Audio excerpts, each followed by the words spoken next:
Welcome to Show Me the Proof, Get to the Point, the B2B marketing podcast where we show you the proof in the form of case studies and success stories. And we get straight to the point with your hosts and founders of Proofpoint Marketing, Mike and Gabby Grinberg.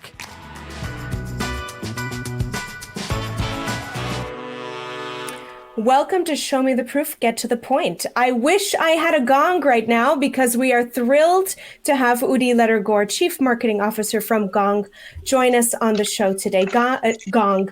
Udi, welcome. Thank you. And you always have a gong. We built it when we all went remote. We built virtualgong.com. If you go there, you can hit the gong like this. And it will always work. Brilliant. So we've got you covered. Brilliant. Awesome. There it is. For our listeners that don't know, Gong enables revenue teams to realize their fullest potential by unveiling their customer reality, empowering revenue teams to make decisions based on data instead of opinions. And we all know what they say about opinions, right, Mike?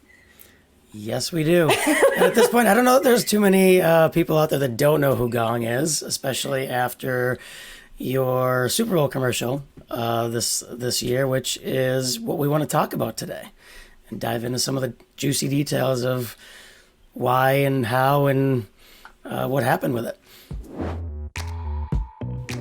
Gong, for those who don't have the full context, is kind of known for doing untraditional plays in our marketing. We look for inspiration, not at other B2B brands. There's some great ones out there, but we get a lot of our inspiration from B2C brands. I'm interested in what Lego and Adidas and Disney are doing more than I'm interested in most B2B brands. And that's where we get a lot of our ideas. And so whether it's things like out-of-home advertising, food delivery robots, sponsorships, all the way to the Superbowl, we tend to do things that remind people more of B2C brands than of B2B brands. And that's kind of been our way of hijacking our unfair share of the hearts and minds of our prospects and customers. So Superbowl, I first learned about the opportunity last October. The Super Bowl was first week of February, I think it was February 7th. And I learned about it in October. And I always thought it was one of those things that you have to spend many millions of dollars to advertise on. So I never really looked into it deeply until a CBS sales lady reached out to me when she mentioned that she thought we could be a good fit for a Super Bowl. I sort of tried to brush her off by saying, it's probably too early. We don't have the budget. And she was very persistent. And she said, this might be in your budget. You'll never know if we don't chat. And I'm like, okay, if not for now, maybe for the future. I took the call and I learned that you don't have to do the national spot to participate as a sponsor in the Super Bowl. You can do regional spots. And while those are still not cheap by any stretch of the imagination, they're far more affordable than the national spots, which, as I said, goes for multiple millions of dollars. So I got thinking, as we are a B2B software company, we do have very specific hubs within the US where many of our customers are. And like many tech companies who sell primarily to other tech companies, those hubs include cities like San Francisco, New York, Seattle, and a couple of others. So I started thinking, well, what if I could target those areas? And fortunately for me, those areas don't have a huge population, which is how Super Bowl regional advertising is priced.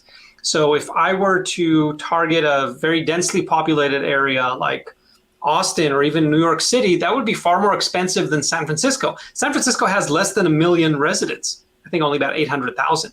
So if you go for those areas and you start building a program, it can actually work. So I took the idea. I took my CEO, Amit Bendov, out for a couple of drinks, and it only took 2 to get him excited about the Super Bowl idea. And at that point, he was like, yeah, let's just go do this. The next night, we got to dinner with our CFO, Tim.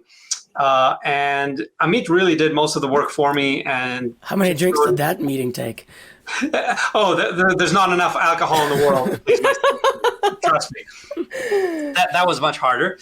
We love you, Tim. But I think when he saw the excitement that Amit had, and Amit told him, look, we're going to do this for a fraction of the price of what a national spot costs. And this will probably create some short-term noise, but mainly long-term awareness, which is great for where the company is going. And that's when we made the decision to go for it. You answered the question that I had, which was, how did you pitch this to your boss, the CEO? But it sounds like that was an easy sell. And it was not just the alcohol. So just to put things in context, Amit, our CEO, is actually a marketer in heart and at heart, and he was a chief marketing officer at several companies before taking on his first CEO role. So this is the third company that I have worked with him together, and it's a joy and a pain because he knows what great marketing looks like. He won't expect anything less, but he's also a great sounding board and also understands the value of great marketing, which means that working at a company where the chief executive officer really understands marketing is not a common thing. And that is where mostly you'll see the great creative stuff coming out from, or a CEO who just trusts their marketers that they know more than he or she does. Because I think companies that end up doing boring marketing, it's where the CEO doesn't understand, doesn't care, doesn't value, and doesn't resource marketing. Yeah, absolutely. Yeah, it's fascinating because, I mean, you guys do some amazing stuff. The Superbowl ad obviously is one of those things. And like you said, it's definitely not common to have a CEO coming from a marketing background. It's usually finance or operations or really one sales. of those two for the most, for sales sometimes too. Yeah. Yeah, you need that support to achieve greatness. I mean, this is more theoretical, but I'm wondering, do you think if you didn't have a CEO like him present, do you think you would have been able to get this across the finish line, but across the boardroom? I think it depends. I'll give you an example of a different scenario I was in, and that we still achieved wonderful marketing. So the previous company where Amit and I worked together for, he was the CMO, I was the VP of marketing. And this was a company called Panaya. It was sold a few years ago to Infosys. And our CEO there, Yossi Cohen, he had a very smart approach to building areas of the company that he did not know enough about. Yossi was an engineer and brilliant computer scientist, but he knew very little about sales and marketing when he started the company. So he went out there and did what many people know is the best advice, but very few people actually take it, which is go hire someone who's much better than you at these things, and then let them show you how to do that. So he went out and hired a VP of sales, and he went out and hired Amit as his chief marketing officer because he'd heard great things about Amit from other companies. And he let Amit do great marketing, and Amit brought me as his right hand, and we together did great marketing. So that was a very different approach where the CEO admittedly knew close to nothing about marketing, but he brought great people and then he got out of their way. And I think that's a great combination, to admit that you know not enough about a certain area to do it well, bring someone who does and get out of their way. Give them the resources, give them some rope to experiment and get creative, get out of their way and watch the results. But you can't bring someone to do something you don't know how to do, but still pretend that you do and tell them how to do it, or don't resource it enough, because you're not going to get anywhere that way. Yeah, I think seems that to happen pretty often, though. I think that's a point we need to underscore for everyone listening today. Udi, so let's talk about the Super Bowl. So let's get tactics, right? I mean, we're talking football here, but marketing football. You have this big dream, okay? It gets passed. Gabby, sorry to interrupt. Maybe even before tactics, let's let people know, like, what did this do? Like, let's get people excited about it, because it's one thing to say we did a Super Bowl ad, but there's business impact. So you don't want to leave the suspense to the end. Okay, let's go with the results. So to set expectations, we had shared with a couple of board members, since this was a pretty big piece of budget we all needed to sign off. We shared with the board members our expectations for some long-term awareness, but we set a very low bar for what we would see, if anything, in the short term. And then we jumped to the end. We did the Super Bowl commercial, and amongst the many KPIs that we measure at Gong, we measure every week how many inbound demo requests we get and how those convert to sales accepted opportunities and eventually to revenue. And the result that topped even our wildest dreams was that Super Bowl week became the record-breaking week for inbound sales accepted opportunities. So after 4.5 years at Gong of creating opportunities every week, we broke all the records on Super Bowl week and saw a huge number, I cannot share the exact number, but a huge number of inbound sales accepted opportunities that we attribute a lot of that to Super Bowl that week. So despite us not expecting any measurable short-term impact, we got it in our face. And that made even Tim, the grumpy CFO, very, very happy. Yes, there's a reason we called the show Show Me the Proof, Get to the Point. Mike likes to get to the point, but I want to know the proof. So let's talk tactics now here. The Super Bowl budget, let's say, was approved. The CEOs on board, CFOs on board. Now walk us through what was going inside your head. What were you thinking in terms of, okay, what is this going to be? What was the creative process? Tell us a little bit about your team, sharing this with your marketing team. What were some of the challenges or pushback that you heard from the team, if any? Kind of set the stage for, okay, it's approved. You have the green light, you have the baton, go. What is going on in the mind of Udi Ledergor at this point? Yeah, so there's a lot. First of all, as soon as I shared with the team that, guess what, we're doing a Super Bowl commercial and we've got like 3 months to pull it together, they were all elated because this is hitting the jackpot for any marketer. Who doesn't want to be on a team that does Super Bowl commercials, right? It's the biggest advertising stage in the world, and that's where you want to be. Just to put your name next to a project like a Super Bowl commercial is pretty awesome for any marketer. So everyone was super excited to work on this. We had many challenges. First, to take you back in time, back in October was a surge of COVID cases in the Bay Area. Everything was shut down. Even getting out of the house during that lockdown or stay-at-home order was very, very difficult. Now, how do we go and produce a Super Bowl commercial in that environment? So of the many challenges that we had, I'd say some of the top ones were, who do we hire to help produce this commercial? 2, how do we actually produce it under all the COVID restrictions and lockdowns? That was a time where you had to quarantine if you moved even from county to county, let alone like drove 150 miles away from home and all these crazy things. 3 and 4, these are more specific to the Super Bowl challenges. 1, how do we cram everything we could potentially say to the audience into 30 seconds? 30 seconds is like the standard length of a Super Bowl commercial. Some companies buy double or even quadruple, but the pricing is linear. So that was way out of my range. I could not afford more than 30 seconds. How can I cram the whole story into 30 seconds? And then the last one was, and this is a big, big challenge when you go to mass media, how do I target my audience? And Gong's audience are sales leaders and sales professionals. How do I let the sales leaders in the audience, which are a pretty small part of the audience, how do I let them know that this is not the commercial break where they should go use the restroom or get another beer from the fridge? I don't want them to move from their couch while they're watching this commercial. So those were some of the big challenges that we had to deal with. Shall we go into how we tackle them one by one? Yeah. Let's do it. Specific. I mean, I'm curious. I wonder if we can work our way backwards, because that last one is the interesting one. I think COVID is COVID.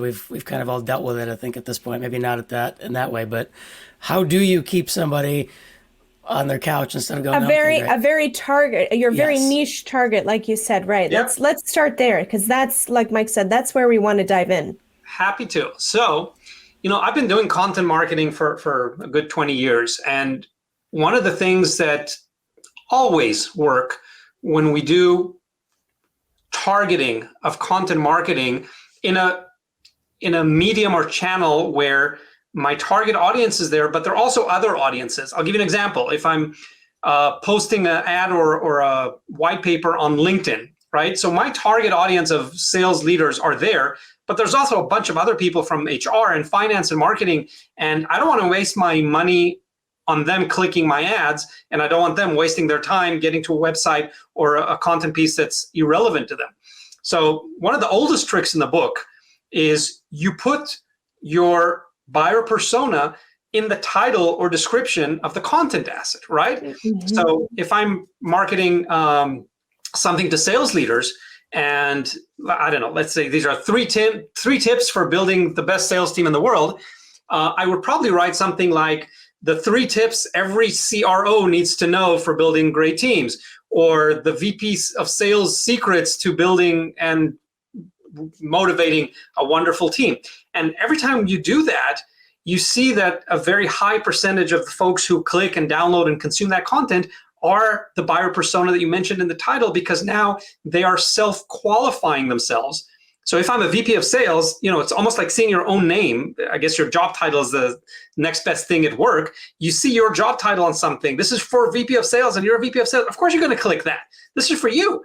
And then if you're in HR, you just keep scrolling because this is clearly not for me, right?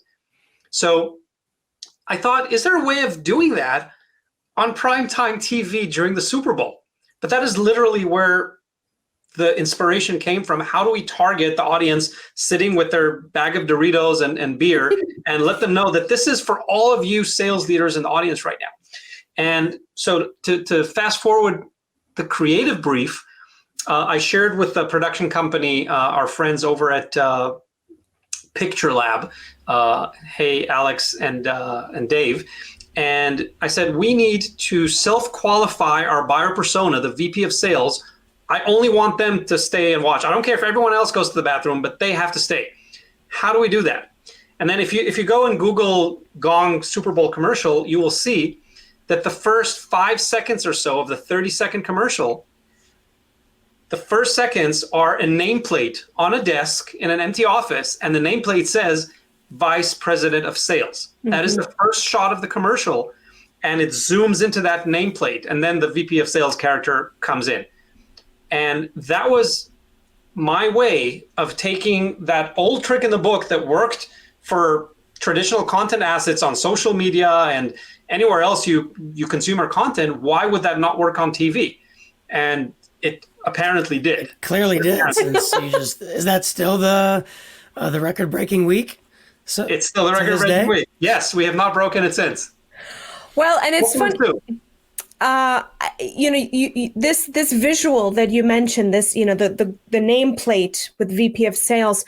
I know you've used that motif, that theme, in another video, where you had I assume to be an actor who was playing a VP of Sales role, and I think the opening shot, if I'm not mistaken, is the door. He's closing the door behind him, and there's a gold plate that says VP of Sales, and he says, "Yep, you read that right. I'm the VP of Sales." So clearly that was. Now I believe that video came before the Super Bowl ad, correct? Yes, that video is almost 4 years old. So there's a few interesting points here. One, yes, you're absolutely right that we've done a similar trick before. There it was for a slightly different reason, because that video was created mostly for our website. So that's a very different audience. If people already come to my website, they're clearly interested in what we're doing and they want to learn more. So I don't have to pull them in as much as I did on the Super Bowl. But the idea there was maybe two insights from that old video, and then I'll talk about the actor as well. So one is, I personally find the standard B2B product explainer video to be yawningly boring. Most of them, and I apologize if anyone in the audience created one of these, but so I'm not going to name any names. But if you look at an average B2B explainer, it's illustrated and it looks like you paid $100 for someone offshore to do it for you. 2, it usually starts with, "This is Dan. Dan is an accountant. Dan is," and it sounds like I'm a 3-year-old being read a bedtime story. I don't like them. So again, how do we tell people that the guy in the blue suit is a VP sales without saying, "This is Mike. Mike is a VP of sales"? How about putting it organically into the video by him shutting his office door and having a subtle nameplate on the office door that says VP of sales? Isn't that a way that appeals to your brains a little more sophisticatedly than telling you, "This is Mike. Mike is a VP of sales"? Right. Nobody wants to be talked. Would you talk to your friend like that at a bar? No. So why would your product explainer talk to you like that? Right. So that's why we did that in the video. And I think a couple of points just to wrap up that walk down memory lane of our videos. One, I'm a big fan of live action versus animation. Why? Because very few people in B2B sales do it, in B2B marketing and sales do it. For some reason, I know the reason, it's budget and lack of creativity. For most people tend to go for the illustrated or animated product videos because they're much easier, much cheaper to create, at least the very basic versions. If you do the very high-end one, they become very expensive, right? If you get DreamWorks to animate your video, and I have a CMO friend at Wix who got one of their Superbowl commercials to be done by DreamWorks, that's very expensive. But that's not the kind of animation most of us think of when we think of a B2B product explainer. So if you do the lazy version, they just look boring and generic. So I'm like, let's do live action because you don't see that a lot. So I started doing live action from the very beginning 4 years ago. In fact, I've been at Gong for 5 years. Not once have I created an animated product explainer. I think we're working on our first ones now after 5 years at Gong, but I've never created them before because I just thought most of them are really boring. And then the last thing I'll mention is that that actor, Michael, who plays the VP of sales in the blue suit, he's been playing that character for us for about 4 years now. He's been in 4 or 5 different commercial videos that we've done with the same suit, with the same smile. And I think that creates continuity. So we're not reinventing the wheel every 6 months and replacing the actors and the concept and the art. But no, I've been using the same 2 video crews for almost 5 years now for different uses, but they know the brand and you can almost recognize the camera movement on the first shot. Oh, this is not the Gong video. And few brands are able to create that continuity. I use the same actor. I've been getting the same suit dry clean for 4 years so you can keep wearing it. I'm serious. But this is how you do it. This is how you do consistency and continuity for your brand. Absolutely. You're hitting on a theme that is very relevant in B2C brands. And we talked about that earlier, how really your inspiration is B2C. So very early into my career, before I even had a notion that I would start a company, that was actually furthest from my mind. But very early into my career, I worked at a traditional advertising agency in Boston. And it was an award-winning agency, and our creative director, the company produced the Hispanic TV ads for, now I'm going to forget the name of the company. Anyway, it doesn't matter. It was a Hispanic TV ads for a very big company they have a national footprint, but this was for the East Coast. And one of the challenges that we had as an agency is ensuring that we get the same actors to be in all the spots, because that's really what tells the story. And every ad that was created for this company was a continuation of the last. I mean, and you could jump in halfway and kind of know, oh yeah, that's that commercial, and these are the people, and I've seen them again, and they're coming into your home, they're on your TV screen, and you recognize them, and you build a story around them, and you have a narrative around them. And that's very much a sort of a B2C motif and theme that we see with large companies, consumer products, and especially companies that are investing dollars in traditional TV ads and Absolutely. the like. I mean, there's a reason why you see George Clooney in all the Nespresso ads, and McDonald's has not changed their clown character in 50 years, and Burger King has their king, and KFC has their colonel. There's a reason, because once you see those characters, you immediately associate them with the brand. Boom, you just got more brand equity. If they changed the characters every 6 months, they'd be just losing so much brand equity. Why would anyone do that? So in B2B, again, it's I think sometimes laziness or lack of budget and creativity, but people are like, let's just cast this commercial or do, we found this new animation studio, let's let them create a whole new look and new characters. But you're losing so much consistency and continuity that you could have created by putting a lot of thought into it in the beginning and then carrying that over. Right. Well, let's talk. We talked a little bit about the challenges of COVID and that sort of thing. You kind of touched a little bit on that, and then most importantly, the biggest sort of the crux of the creative brief was, how do we get our target audience to pay attention? How do we get them to listen? So you very succinctly explained to us how that was illustrated and how that was brought to life in the video. Let's talk a little bit about just the act of doing this, right? You mentioned this earlier, Udi. Not a lot of companies, not a lot of marketing teams, especially not in the B2B SaaS world, although I'm sure that's going to be changing coming soon.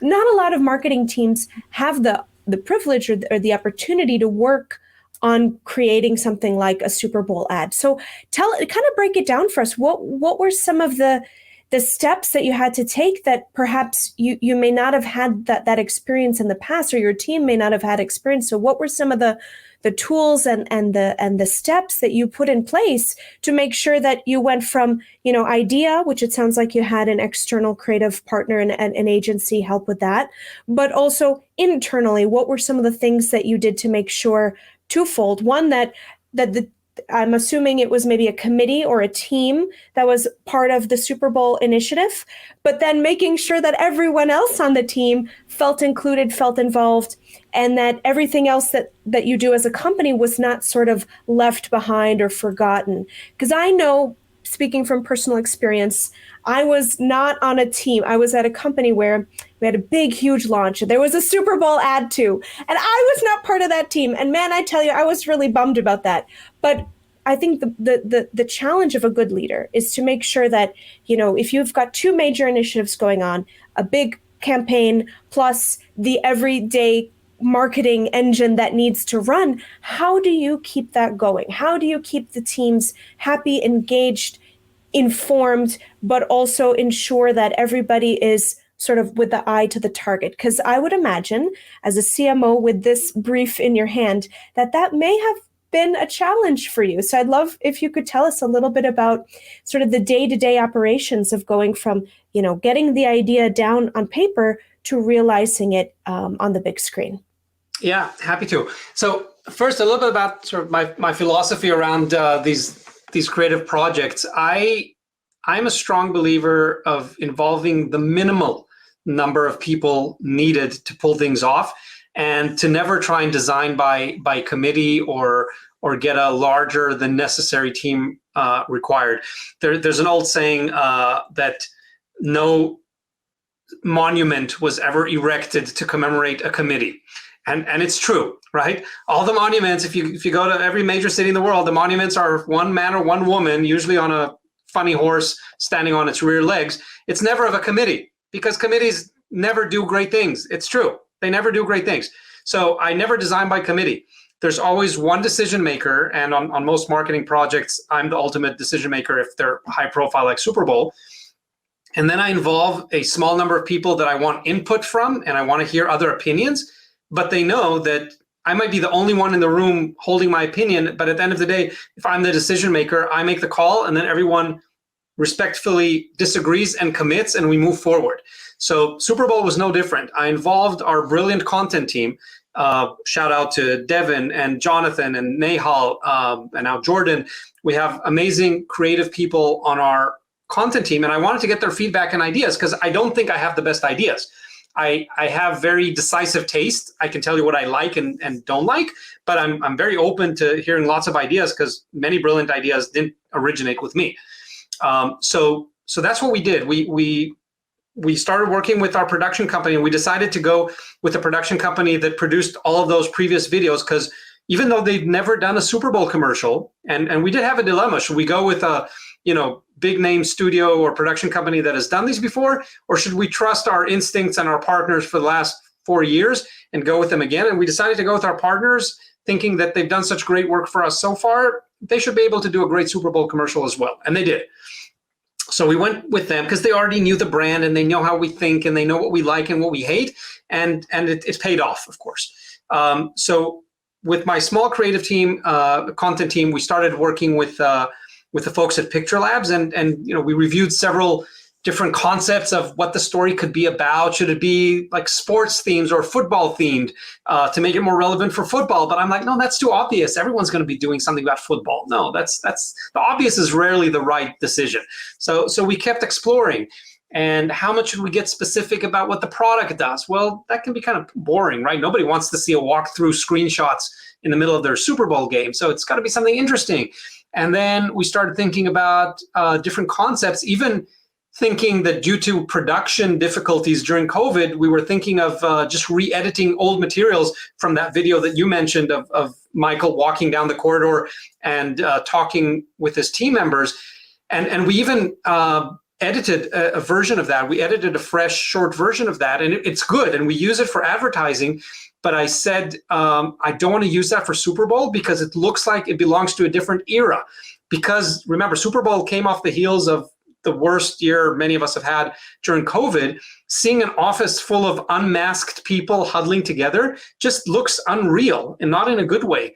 So I'm like, no, we need to create a commercial that sends the message of the times that we're living in. It has to look real. So, part due to restrictions, but part due to our intention, we created a Super Bowl commercial with one actor. Only Michael acts in it. The entire small crew that shot it, we were all wearing masks throughout the whole day. Even Michael put his mask on every time the camera wasn't on him. So we kept all the COVID restrictions. We had to move the location last minute to a different county that was less restrictive about quarantines so we could make this happen for everyone. And we built the entire script for the commercial around Michael being in a big empty office, missing his people, and talking to the viewers about what a weird year he had and how the team went remote and how Gong helped him and the team get through this. So I think the ad felt very sincere and well placed in terms of the time where it's supposedly happening. Everybody knows he's an actor and it's fake, but he's talking about this difficult year that he had and the team going remote and he's alone in this office. It just made everything seem so much more real than if we had rehashed some old materials or shot something that looked completely irrelevant to early 2021. Absolutely. Well, that was very telling on your part as a creative leader, as a marketing leader, to think about really, not only do you want to talk to a very specific audience, but you want to really get at their pain and get at the challenges that they have had over the years. So to put out a Super Bowl ad that you're spending, we don't know the dollar amount, but probably a very, very hefty sum, right?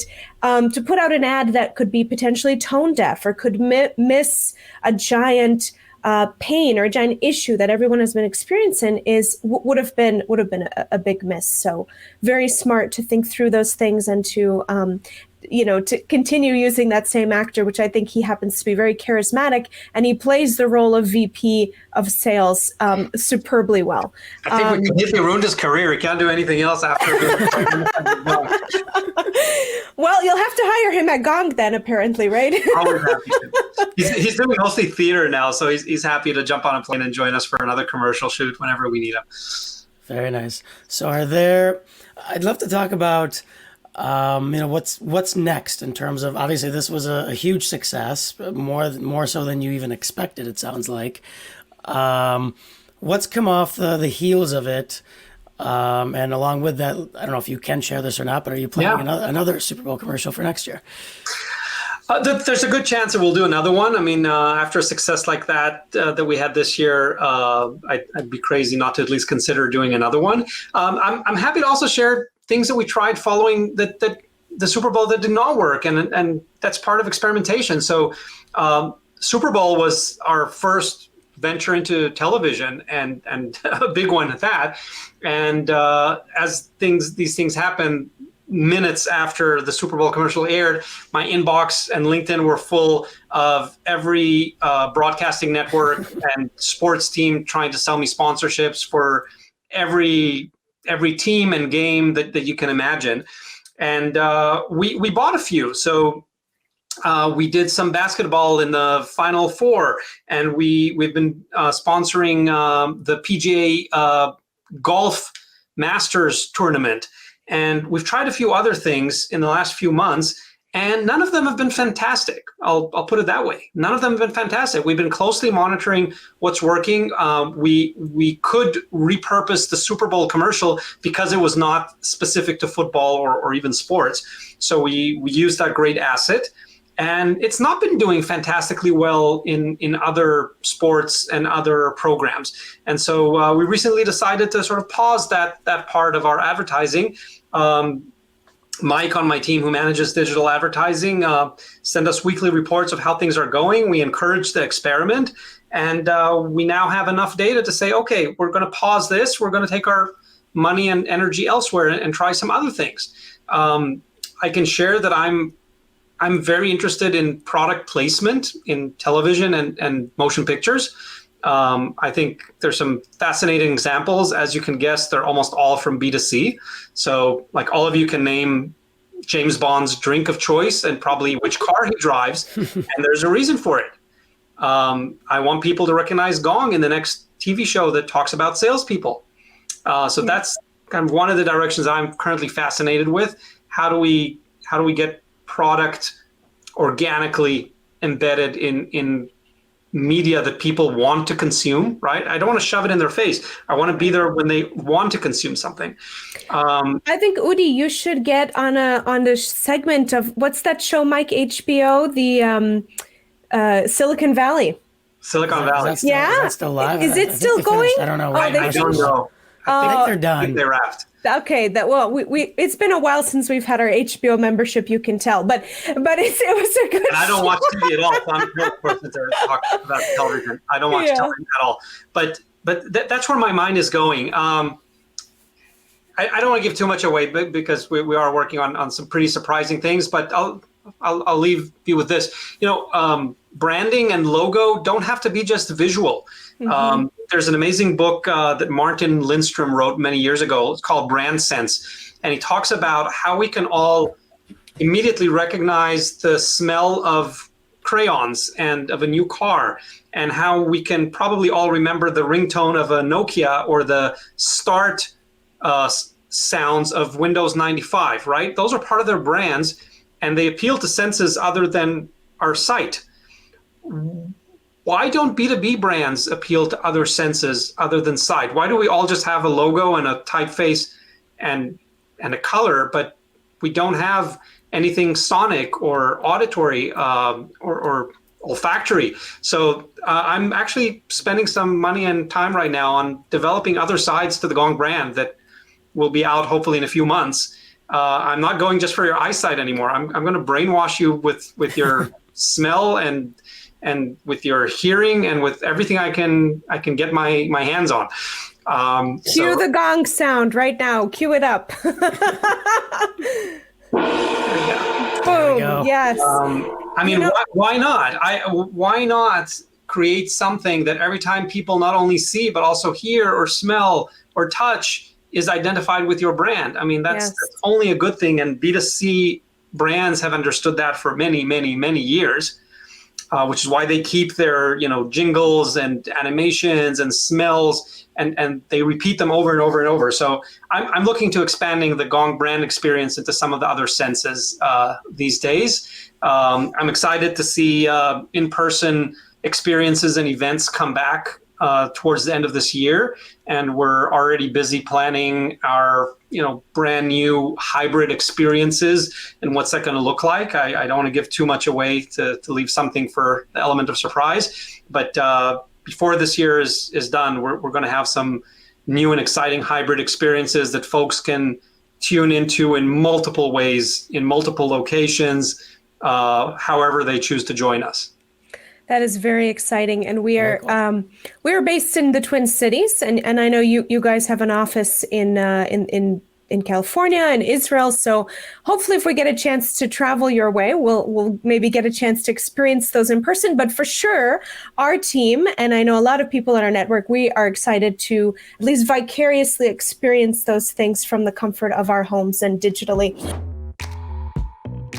Well, you know what, Udi? It's time of the show to get to the point. This is where we ask you some more questions and kind of dig further on how could somebody in a similar, whether it's another B2B company or another company in general, replicate your success. Now, we all know that doing a Super Bowl ad may be a bit of a stretch for a lot of people in terms of budget and just the ability to do that. But you've shared a lot of other suggested ways in which B2B companies can think outside the box, do something that breaks the mold. So what advice would you give to other CMOs or other marketing leaders in other companies that want to do something that breaks the box, breaks the mold? What? So here are three quick pieces of advice. One, unless you're heavily inclined into actively improving the product that your company sells, and most marketers are not, you should join a company that has demonstrated product market fit. If they have not demonstrated product market fit, you as a marketer will not be able to fix that. And that means that the company is going to run out of money to give you to do creative marketing way sooner than you expect. So find a company who has achieved product market fit, and there are several ways you can Google it. Even I wrote an article about it, how to identify that in companies by looking at customer reviews and talking to customers and seeing that there's a real need for the product. That's prerequisite number one. Prerequisite number two, work for a boss, whether your boss is the CEO or the CRO, work for a boss that understands the value of marketing, has seen great marketing, believes in great marketing, and will prioritize and resource marketing in a way that you have something to work with.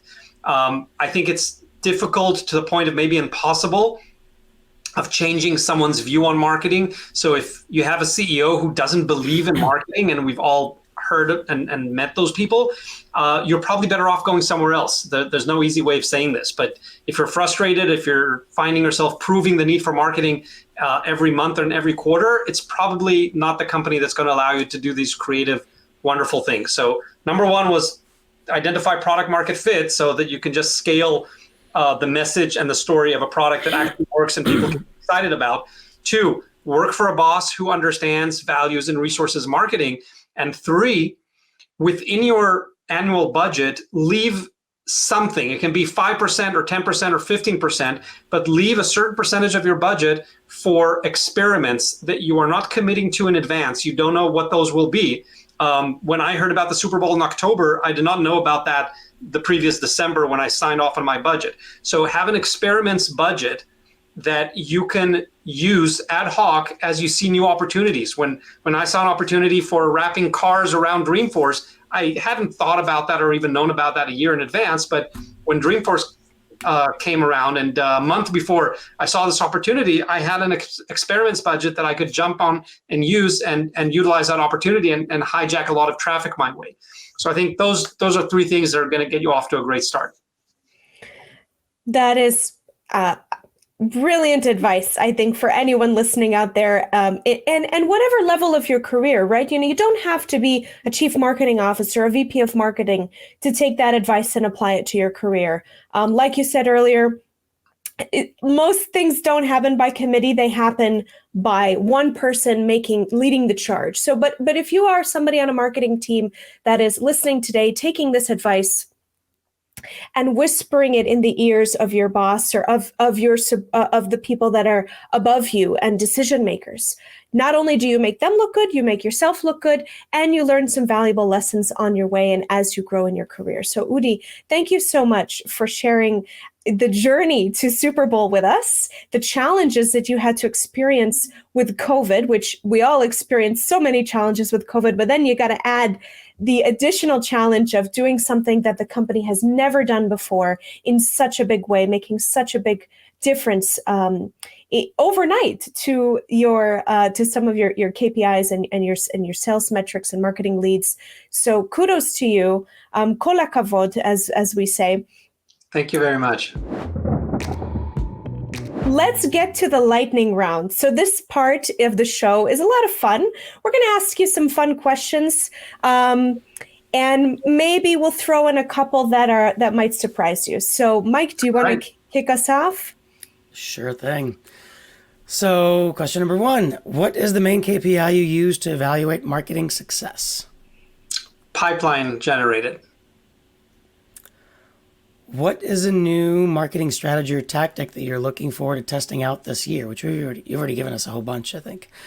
One that we just relaunched a couple of weeks ago is a weekly live LinkedIn show. Mm-hmm. We were the first company to broadcast live on LinkedIn. We were the alpha a partner of LinkedIn when they launched that feature over 2 years ago. They've come a long way. We've had some learnings, and we just relaunched a LinkedIn Live show that we're excited to see where it'll go. And what day of the week is that, just for our listeners? Oh, you caught me off guard. It's Friday. I know, it's Friday, actually. It's Friday. Okay. It's a Friday show on LinkedIn. So all right. Tune in for that. We'll include the link. Nice. What is a tool or platform that you use in your work that you couldn't live without? Ooh. I just, for my personal use, I would say Chili Piper is a lifesaver for scheduling meetings and sharing availability, at least until I get someone to help me with that. What is your least favorite business word or phrase? Best practice. Best practices are boring, overused, unexciting practices. If you follow them, you will get boring, mediocre results. They'll be okay. You probably won't fail. But if you're looking to stand out and cut through the noise, you're not going to do that with best practices, because that just means by the time something became a best practice, everyone's doing them. If you're doing what everyone else is doing, don't expect extraordinary results. Amen It's to that. saturated by then. What is your favorite podcast? I'll just be honest. I have not found a way to work podcasts into my life. I'd have to say that I happen to be wearing the Reveal podcast shirt, which is an amazing podcast by Sheena Badani and Devin Reed. So it's got over 100,000 downloads. If you're not one of them, then you're the last one's not there yet. So go download the Reveal podcast, add that to your Monday morning routine. But honestly, outside of our own, I have not been able to work in podcasts into my routine. So you also mentioned you don't really watch a ton of TV. So with that, what is your favorite business or marketing book? Influence by Robert Cialdini. Very easy one. That is the Bible of marketing. My team jokes that like the easiest way to lose your job is if you get a mistake around content that's in that book, because it's required reading on my team. You have to read Influence by Robert Cialdini.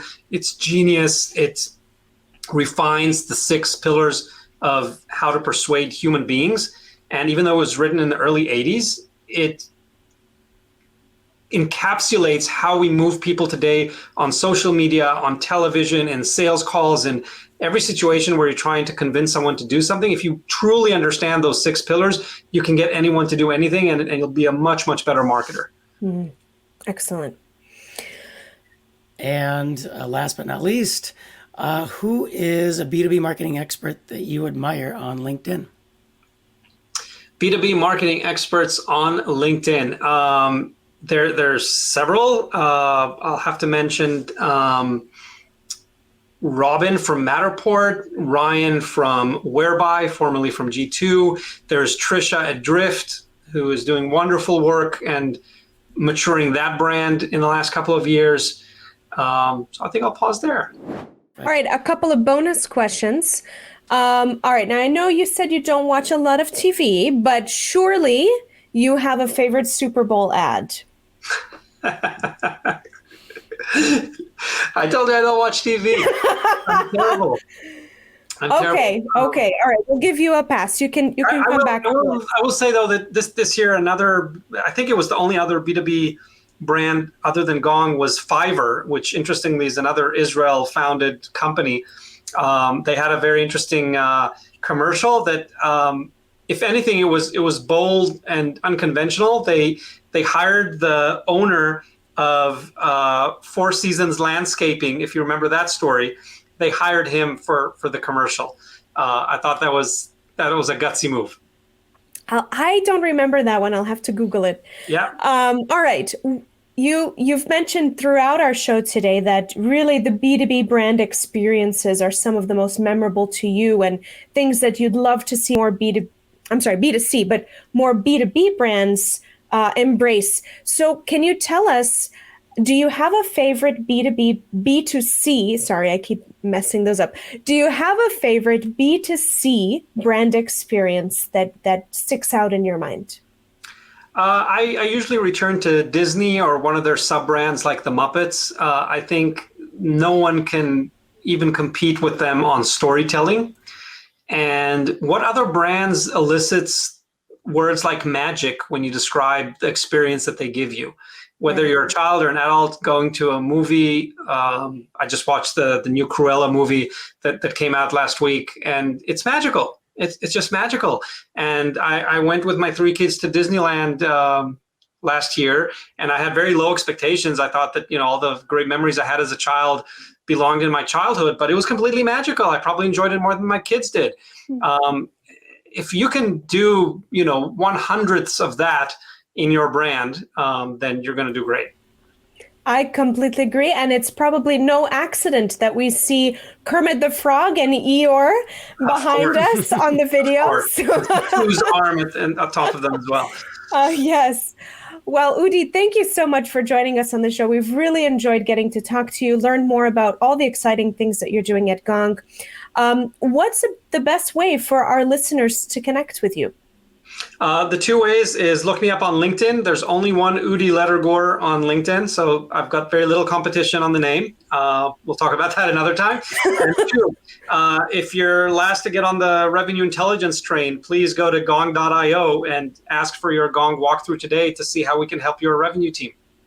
Wonderful. Udi, thank you. And everyone listening, we look forward to having you listening back on the show next week. Thanks for having me, everyone. Thanks for tuning in to the Show Me the Proof, Get to the Point podcast. Join us weekly for new episodes and seriously smart B2B marketing success stories. We'll show you the proof and get to the point every time. Find additional resources on the Proofpoint website, www.proofpoint.marketing, including the full episode library with show notes, guides, templates, and more great resources. If you like this episode, don't forget to subscribe, and please leave us a review on iTunes or wherever you listen to podcasts.